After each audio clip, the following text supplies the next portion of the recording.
Welcome to today's Explainer. Look, we talk a ton about productivity, mindset, self-improvement, the whole shebang. But today we're stripping all of that away down to the raw physical biology literally sitting inside your skull. We are talking about how to take actual physical control of your brain's health.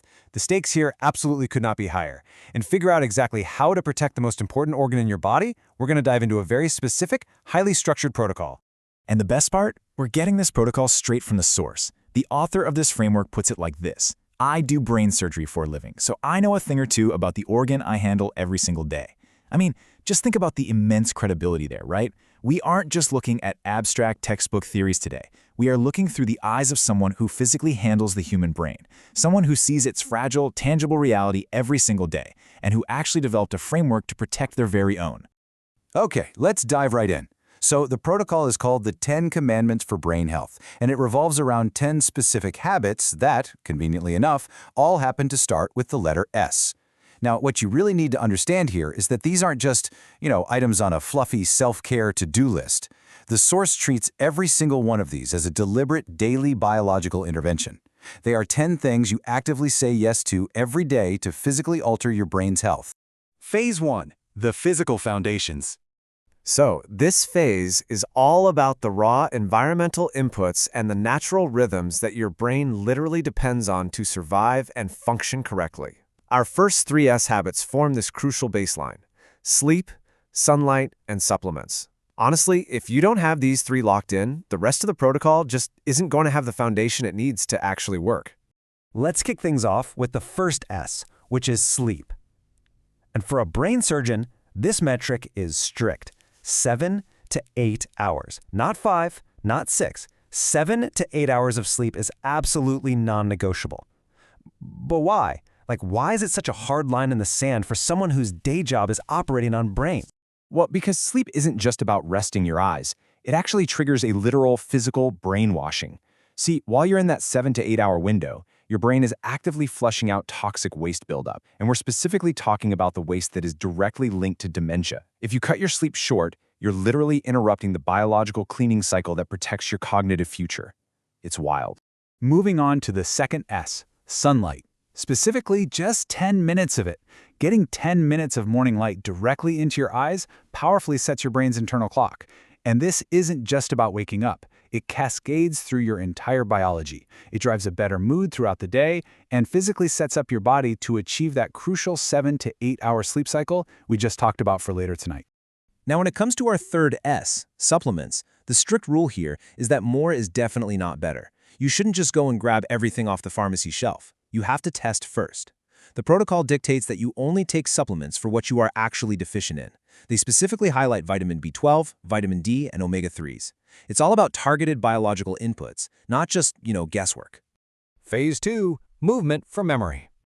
We so often think of the mind and the body as these totally separate entities, right? But these next 2 S habits highlight the deeply mechanical relationship between them: squats and strength training. Moving heavy things doesn't just build your physique, it actively fortifies your brain's physical structure.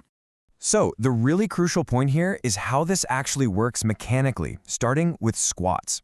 As you age, your leg strength is directly linked to your brain health. Why? Because your legs act as massive pumps. When you build strong leg muscles, they are actively pumping blood and vital signals upward, directly feeding the brain exactly what it needs to thrive as you get older. That brings us to the 5th S, strength training. The source points out a highly specific and honestly mind-blowing metric. Lifting weights twice a week is associated with physically building a bigger memory center in your brain. Just think about that for a second. Muscle literally protects the mind. You're using physical resistance to grow the actual physical capacity of your memory. It's a real game changer.